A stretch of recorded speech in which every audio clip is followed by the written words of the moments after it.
précollection des graines, on les fait germer de différentes manières, soit dans des boîtes de pétri. Donc on imbibe les graines sur un papier filtre et on les laisse germer à température ambiante, soit dans un mélange tourbe vermiculite ou carrément sur la tourbe et sur la vermiculite et sur la tourbe.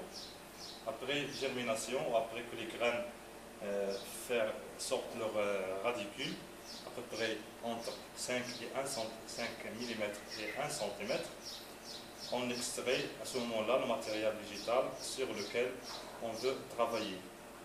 Donc, ce matériel végétal peut être soit des aiguilles,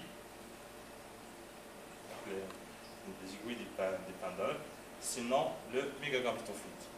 Le mégagamétophyte, qui consiste à un tissu de réserve de la graine. Donc ici, on a une graine à peu près du pendeur.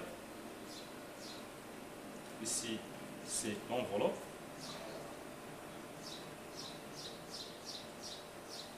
Au niveau, ou à l'intérieur de l'enveloppe, on a un tissu de réserve et un embryon. L'embryon,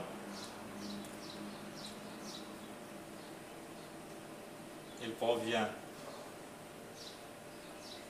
du génotype mâle, graine de pollen, et du génotype femelle de l'ovule de l'arbre.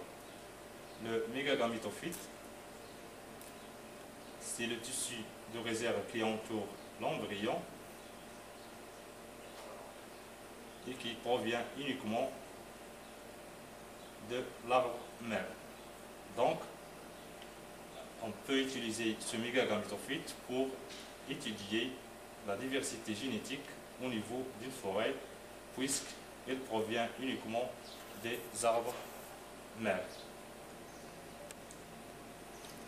Le prélèvement de ce mégagamétophyte est une opération un peu délicate et qui se fait généralement de la manière suivante, graine par graine.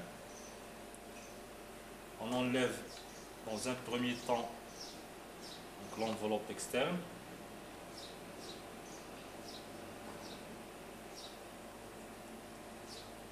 Là. Par la suite, on enlève une petite membrane unicellulaire de couleur brunâtre.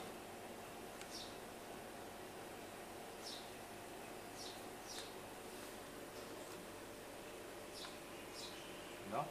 On procède par la suite à l'ouverture du tissu de réserve et on enlève l'embryon.